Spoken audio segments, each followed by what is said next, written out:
6:53, time for the morning sprint. Our top story of the morning, the heat. Julian Seawright getting us started with what to expect. Julian. That's right. The heat, we're going to be pushing heat indexes and indices into the triple digits throughout today. On the surface, forecasting around 97 degrees for us. But as we get into tomorrow as well, we're still going to be in the 90s, folks. But aside from that, we're looking at another severe weather potential for us here in southern Wisconsin. So that's why we have the alert days, not only just for today, but for tomorrow as well. So here's the bottom line. Make sure you're staying cool, hydrated, and you find your cool spots throughout the course of the day, especially for those who have lost power. We'll talk more about this coming up in a few moments. Back to you.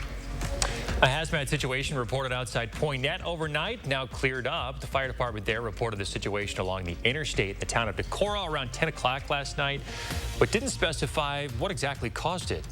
The rest area off the highway had to be evacuated, and hazmat crews from Madison came in to help. The situation was cleared up early this morning, but fire crews are still at the scene, and the rest area will remain closed for now. New information on this weekend's homicide investigation, the third for the city of Madison this year. It happened on Black Onyx Drive on the Far East Side early Monday morning. Police say the victim is a 23-year-old man who suffered a chest wound. Police say a female person of interest was taken into custody later in the day on a probation hold. They say she and the victim had a child together who was inside the home at the time of the incident but wasn't hurt. An autopsy is scheduled for today. Madison police also reminding the public about a cold case. It's now been 9 years since Julia Majetti was shot and killed in her home in the presence of her children. MPD says that she was shot after two men entered her home on Thompson Drive. They say they remain committed to bringing justice for Julia and her family.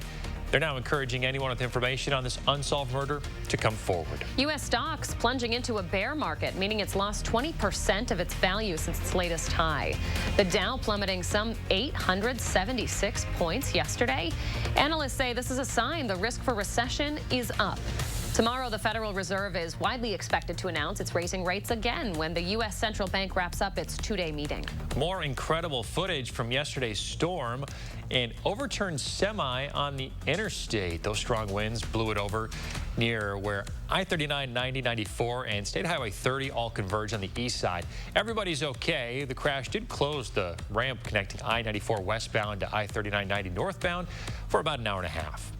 Firefighters say they believe a fatal fire in Madison over the weekend was the result of unattended cooking. It happened on Braxton Place Sunday morning. Firefighters reportedly found evidence of a fire that had gone out on its own in one of those units.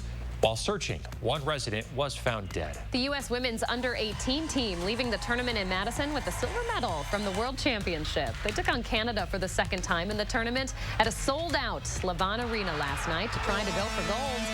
Last night, they came away down by one with a 3-2 finish. Congrats to them anyway.